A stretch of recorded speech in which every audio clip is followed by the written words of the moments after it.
Well, good evening, everybody. Thank you so much for attending the first virtual event for CECH. We're very excited to kick this off.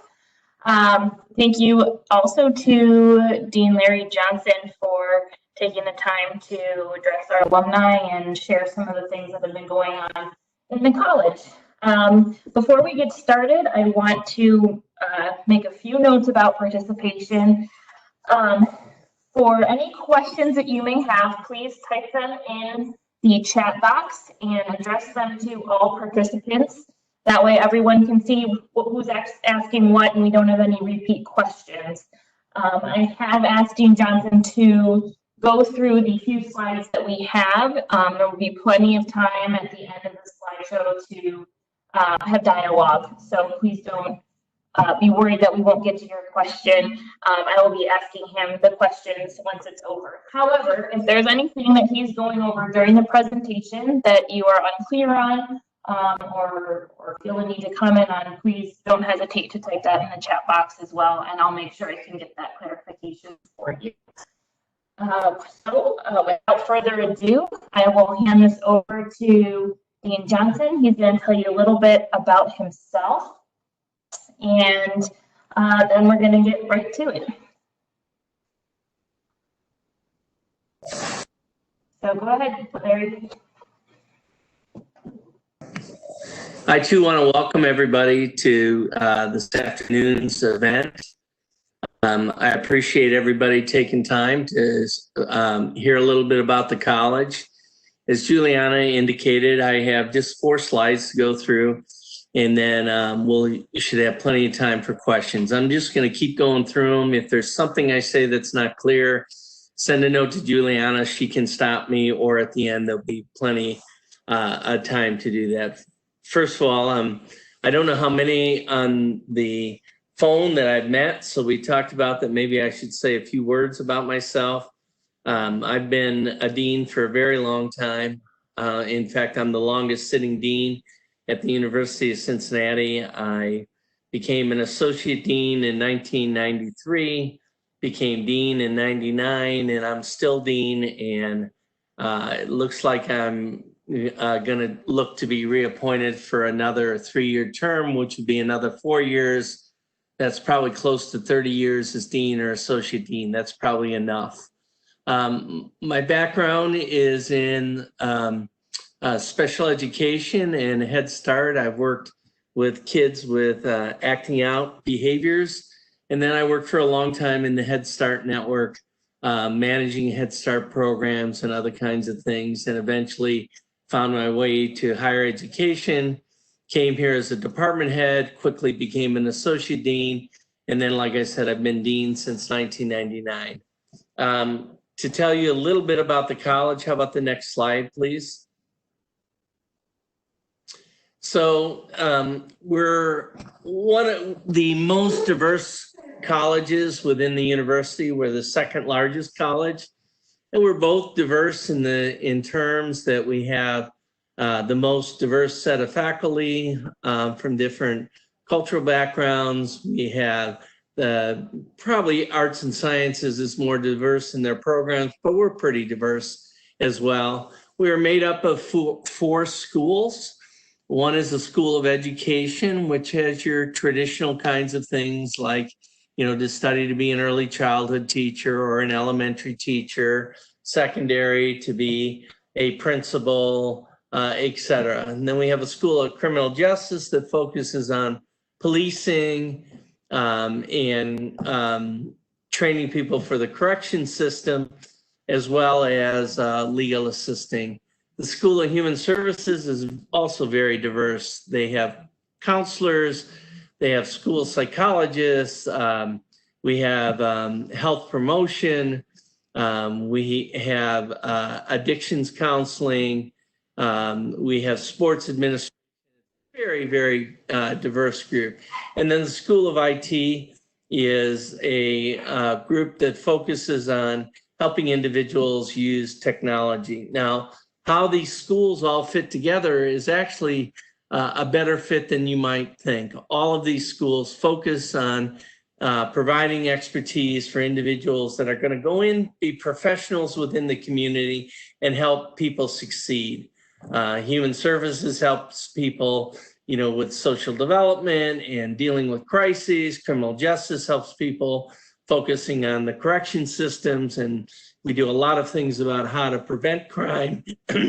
Education related to how people are educated in the School of Technology is how you use technology, and we have very much a social justice agenda. Believe it or not, we are a research powerhouse within the university. In fact, only the School of Medicine brings in more external funds than this college, and that's not very common. In fact, we bring in usually your School of Engineering or Arts and Sciences, and in some years we bring in more money than the two of those schools combined. We bring in about $30 million, and we are organized around a whole series of centers. All of our centers are related to making a difference in this community, which couldn't be any more important with all of the crises facing us. And as we see the impact of systemic racism and the inequities in society, our college really focuses on that. We have advancement transition services, provides opportunities with individuals with disabilities. We even have those individuals coming to college and living on dorms. It's quite an exciting program, working in restaurants, and we're helping these young adults get in skills. Our Arledge Center is the longest sitting child development center, and it is a center that creates curriculum for young children. You may have heard about the Economic Center, recently named after Peter Apaw or the Apaw family. It does a tremendous work helping kids in this community learning about economics. We focus on science education. We have an Upward Bound program focused on getting kids into college. Because we're so good at bringing in grants, the university is funding us to do what we call an impact accelerator. And what we're doing is you're trying to increase the impact of the university on the community by seeking funds. We oversee professional development. You may have known it as OLLI in Comm University. We're ramping that up now to help businesses. And then our School of Criminal Justice is an outstanding school that brings in a whole series of money to help prisons be more humane, to help policing be more supportive and proactive and community-based. So we do a great deal of research and work, but all of our research is related to helping the community succeed. If you could move to the next slide.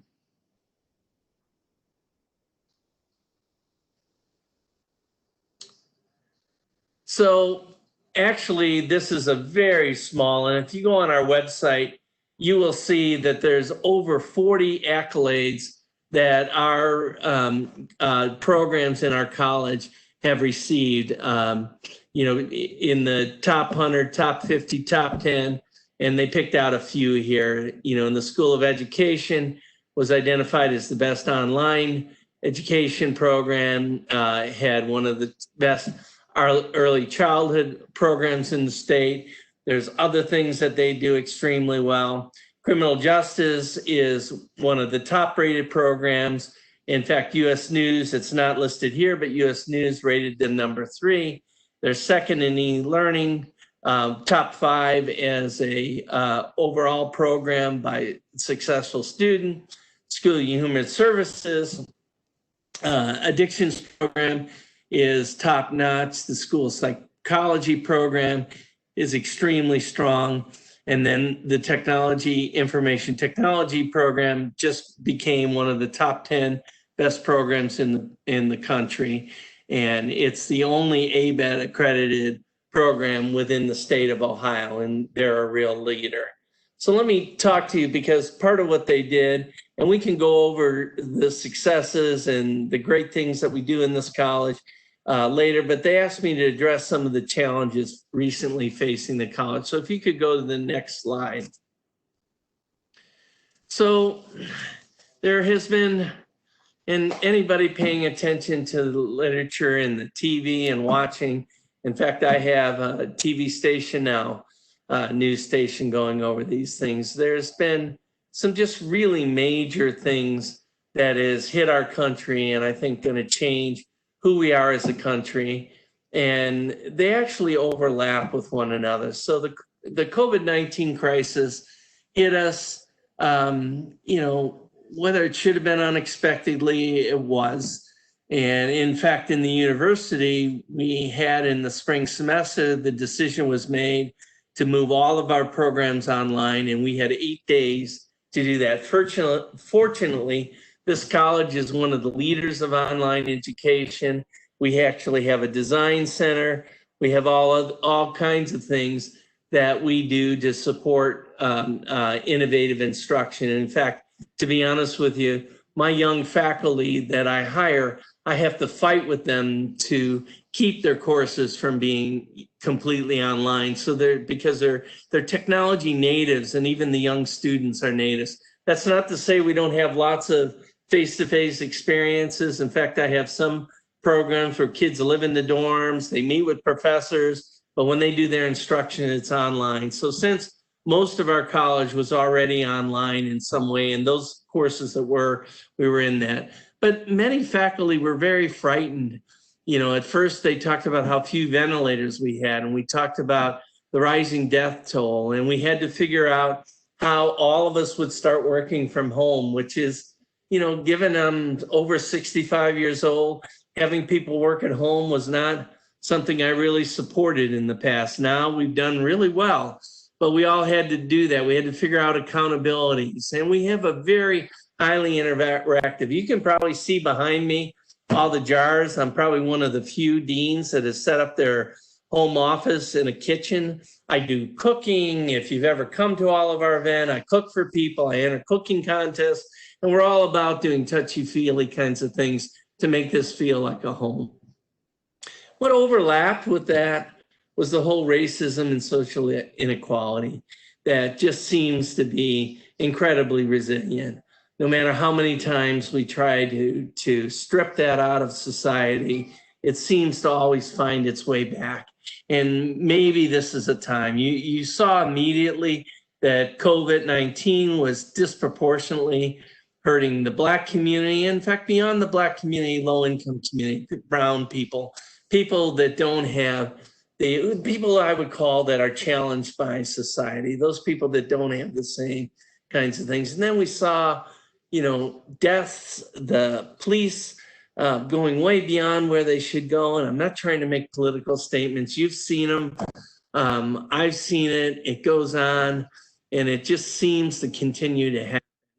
As I said earlier, my college is the most diverse college. So you can imagine, I even have a faculty/staff member that actually has one of their relatives that was experienced death by policemen.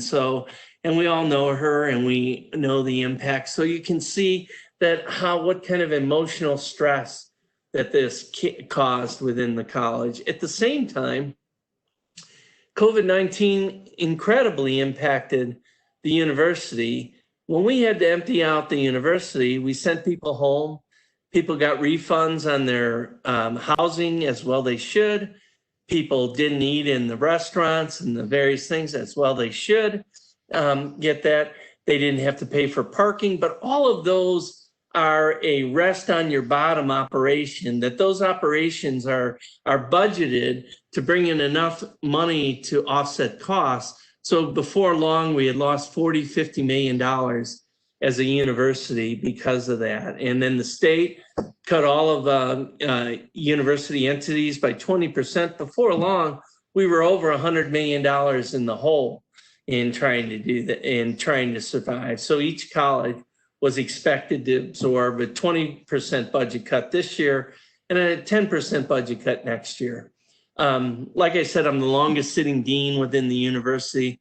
That's the biggest cut I've ever seen since between 1990. And to be honest with you, 10% is optimistic. It could go as high as, again, 20%.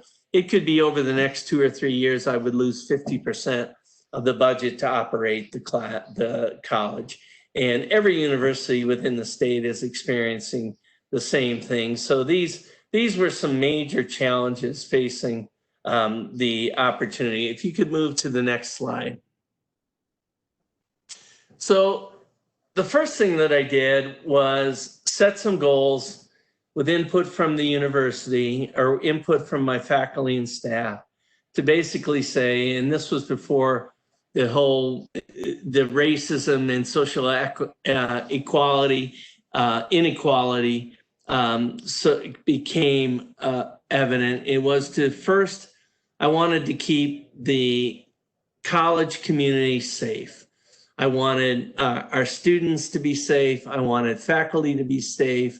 Second, keeping everybody safe. I thought it was important that we ensure that we have the most quality instruction. Students are paying a great deal of money for this experience, and I needed for them to have a quality experience, even though we were trying to close down face-to-face campuses to keep people stay.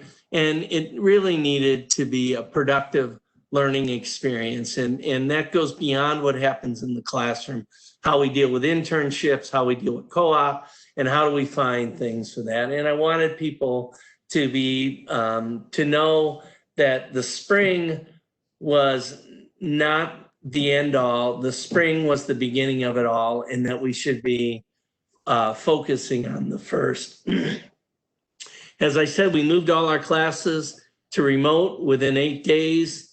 The university did an assessment to see which students were happiest with their instruction in the spring. And I have to say that my college was rated as #1, in part because we already were very used to doing online learning. And actually, it's not part of what I showed you, but 11 of our programs have been rated in the top 50 nationally for our excellence in online learning. We have a design center. We moved quickly to support those faculty that couldn't, so we moved that. We continued to do online instruction over the summer. And in the fall, there'll be some face-to-face instruction, but it looks like the breakdown is about 80% to 20%. With 80% being online and remote and 20%. Now that'll change if, we're hearing now about potentially a virus in early fall or a vaccine in early fall. That may change as time goes on, but even in the get-go, we've always been primarily, most of our instruction over about the last 7 or 8 years is primarily through a porthole. Even though kids live on campus, they meet with their faculty, they do some of their instruction over there in computers, even though they might meet in small groups. We also really needed to focus on racism, and that should say social inequity, excuse me for the typo there. That has always been what this college is all about. And I focused on the faculty to say, what we do, we need to do even more. The CPS Strong program that you see there is a program with Cincinnati Public Schools where we take their some of their excellent African-American students and we get them into the university programs. We do upward bound programs. The ATS set of programs are for kids with disabilities. We have another program where we bring kids with disabilities to work in the restaurants and train them skills. I myself am a first generation college graduate, to be honest with you. My mother didn't even go to high school, so I'm more than a first generation person. I had 4 brothers, all of them, my 2 older attended some college, my other younger brother graduated college, and all of us have very successful lives. Our criminal justice program has always focused on community policing, et cetera. We collect data and have been collecting data from our students, and our students rate the college on a 5-point scale with 5. They rate faculty, they rate the quality of their courses, how they're treated, supportive for diversity and division of opinions, all above 4.3 on a 5-point scale, and that trend has come. A few years back, we had some students that had started to demonstrate over the I-Rate 8. over the Tenzing situation. So I started collecting data, focusing on majority and minority students. And in fact, there is no difference, both groups of students. We will be creating a speaker series. We will double down on all of this. In fact, as crazy as it is, I decided to help the faculty understand that money from the state, money from tuition is drying up. We need to look for other monies. And this is an opportunity to go find resources to support kids and families that are challenged by the system. And in fact, we tripled our number of grants to try and do that. So we're going to double down on that and continuing to do more. I'm going to try to get my own house in order, and we're going to do a study. What could we do better as a college to do this? So then to address the budget situation, I saw that as a three-pronged strategy. One strategy is if I'm losing revenue from tuition and I'm losing revenue from the state, I need to find new sources of revenue. So we tripled the number of grants that we submitted to the federal government, actually taking advantage of this crisis because we think we have solutions to support this crisis. We increased us selling our expertise to help with prisons, to help with police departments, to help with schools, to help with human service agencies, to help them deal with racism and create a more inclusive environment. We refocused our operations and structures to be more efficient. And I also created a whole set of guidelines, and it took a little time, but I set a guidelines as to what we value as a group and what we would what I should protect. And I'm proud to say that I took a 20% cut, and I'm the only college within the university that didn't have to furlough their staff or to lay off their staff. Because we bring in so much grant money, I was able to move some of the operations onto the colleges, onto the grants. I can't do that forever, but I can do it as long as we have the grants. And given that we tripled the number of grants we submitted, and we also have the best hit rate on grants. So we ended up taking our cut in a way that had minimum impact on our students. And we have many exciting things that we are going to be doing in, as I said, in the future. We're going to continue to create opportunities for kids to get into college. We're going to create opportunities for kids that are challenged by the system by working with kids in the foster care system, by working with kids who have disabilities, by working with kids from low-income backgrounds, by focusing on kids that are first-generation college. We're going to be looking at our own self to try and be a stronger college. So those are some of the things we did. While this is a crisis, while this is a time that has really shaken higher education, I have to tell you that we were very resilient, we are very creative, and we're actually going to come out of this stronger than we were before. So with that, I'm close to 6 o'clock, and I know we planned this till 6:30. I'll open it up for questions. I know I got 2 questions ahead of time, so I'll start with those first questions. One question was, what do you do for international students? We are not a big college for international students to come to. The one program where we get a lot of international students is our information technology program.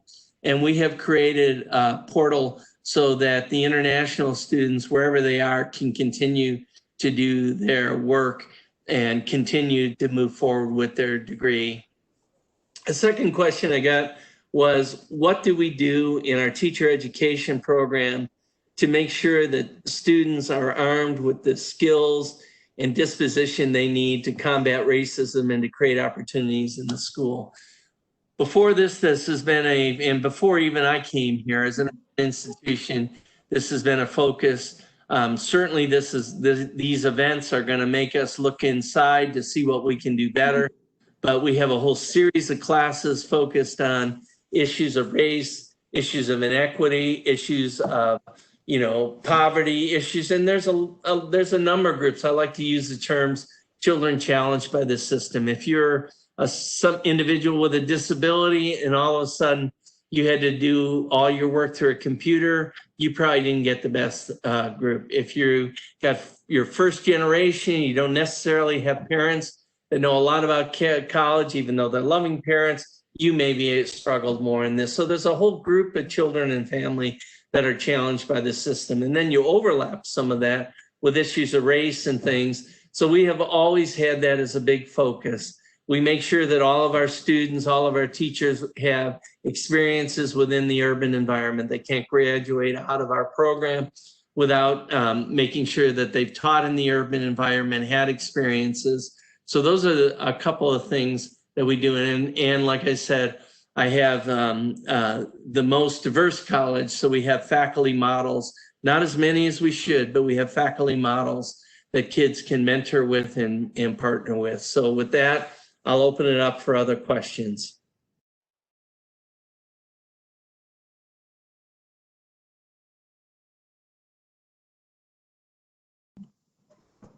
Please go ahead and type any questions you may have in the chat box, and I will read them out loud.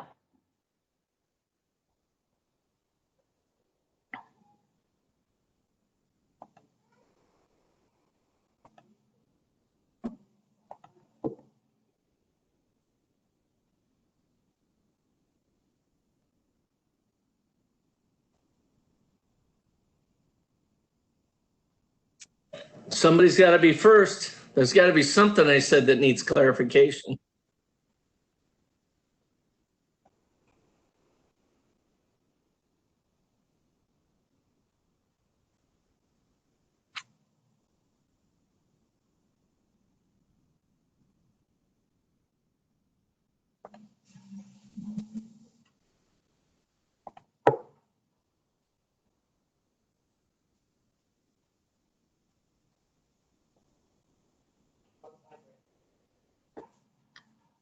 Well, I don't have any questions coming through.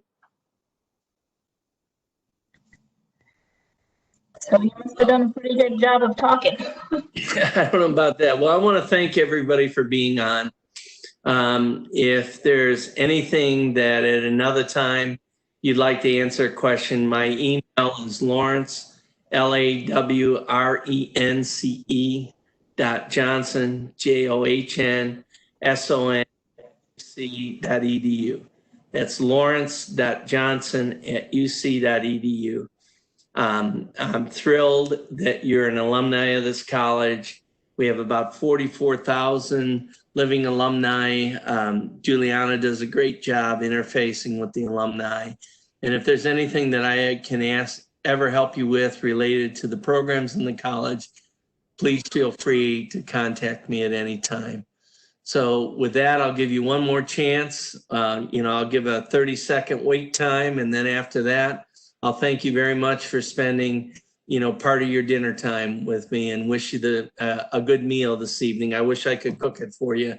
I'm a very good Bubba cook. I make lots of gumbos and seafood. In fact, one of the things, if you go on our website and look for at University of Cincinnati, the cooking dean, you can see the kinds of things that we do. We have and our college is referred to CECH. We're kind of like Kentucky Fried Chicken. As all the programs in the college were named, and then after a while, it would have to be CECHIT, catch it, I guess it would be. And people finally said, instead of figuring out it's the College of Education, Criminal Justice, Human Services, and IT, let's just call it catch. And like KFC, you don't see them talk about Kentucky Fried Chicken anymore. They want KFC. So if you go on the web and you look for Catch, you look for the Catch Barbecue, CECH, you will see we feed like 3,000 people in the fall, and I'm just devastated. I make 300 pounds of ribs. We get JTM to donate hamburgers and hot dogs. We won't be doing that. A while back, it's funny, we used to be one of the smaller colleges. We'd have 100 freshmen in the beginning of the year. And I used to cook pasta and homemade bread for the freshmen. People knew I was a good cook, and head of our student services center. Well, now we have 500 freshmen, but we still cook pasta. I don't make homemade bread anymore. I buy the bread from Panera, and I have to go to 2 or 3 Paneras to do that. But we do make all the pasta, and we have the we call it the spaghetti lunch, and then we have the barbecue, and then we do a major food event every event. We do we cook chili, and then they used to call it grilling the dean, and somebody decided, and I would cook for students, and they would ask me questions. Somebody decided that was a little aggressive, so now they call it lunch with Larry. And I cook for the students. I do a similar thing with the graduate students. For our international students, and this is across the university, they invite people. I make a Thanksgiving dinner, but we serve it at lunch, and international students from across the university come and see what a traditional Thanksgiving dinner is. And I talk about my family, and then they bring food they do. I also do an event where we cook for individuals with disabilities across the system. I'm a former special ed teacher. It's funny, when I was a young lad and a radical special ed teacher, I used to tell people, you need to be careful because someday you'll be disabled. Well, now I need a hip replacement. I've got some lung issues, so I have a handicap sticker sitting on my car and have a long-term working, so it played itself out. So this is a college we're very proud of. You're our wonderful alumni. We do a lot of things to support. So I wish you all the best, and thank you for being on here. It looks like Juliana wants to get on, so I'll shut down my mic. Yeah, Larry, I do have a couple of questions. One person is wondering if we need alumni, specifically minorities, to mentor some of the students. We never can have too many people, minority individuals that can support and provide role models. I think, Juliana's on here. She could do that. Chris Eden is also part of our development office where alumni relations are. If you would contact them, we can try to find. We do a number of things. We have alumni speakers that we do. We have done a number of events, and we would love to try and find ways to have you actively involved in the college. Yeah, we have a program called the Triple Play Mentoring Program, which uses a retention tool mainly for sophomores who are at risk of dropping out, and that would be a great program to look into. I'm also going to tease a new platform we're going to be rolling out in the next few months that will have some flash mentoring capabilities, so stay tuned for information on that. Larry, our next question is, what does the fall look like for students? So as I said, the spring after spring break went completely remote. Summer has been completely remote. The fall in this college is going to start about 80%, 20% with students taking online courses. That may change in the spring, but we're geared up. We're trying to find alternative ways to do co-op, either through, like my son is an IT professional, graduated out of our IT program, and in his company, IT has gone completely remote. In fact, he tells me they may never come back completely in the office. So we're trying to find IT operations, and IT happens to be a discipline that can go remote.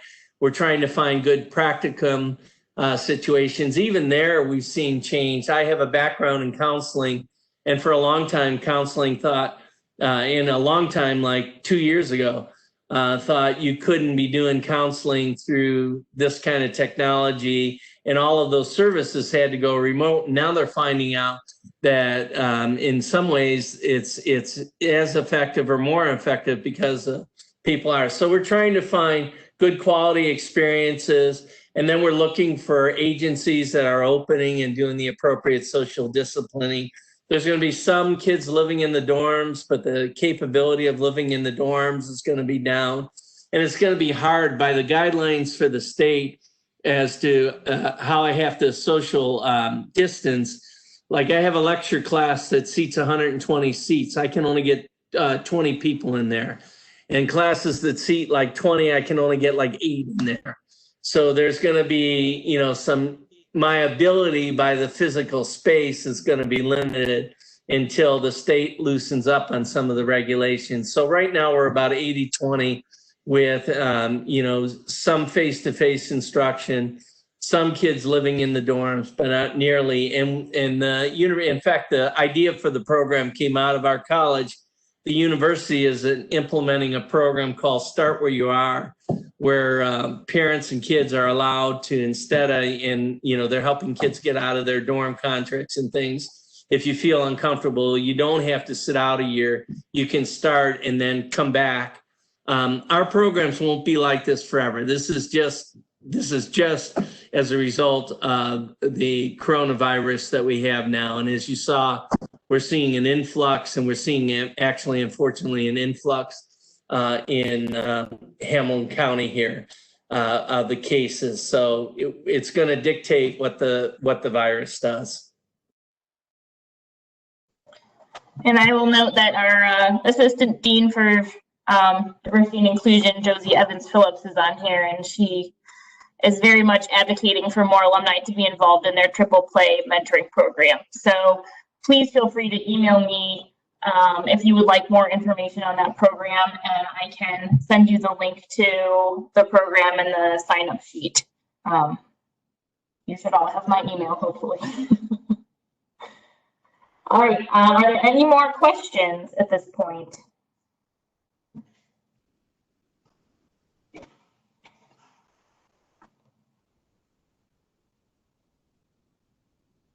Okay, it doesn't look like it.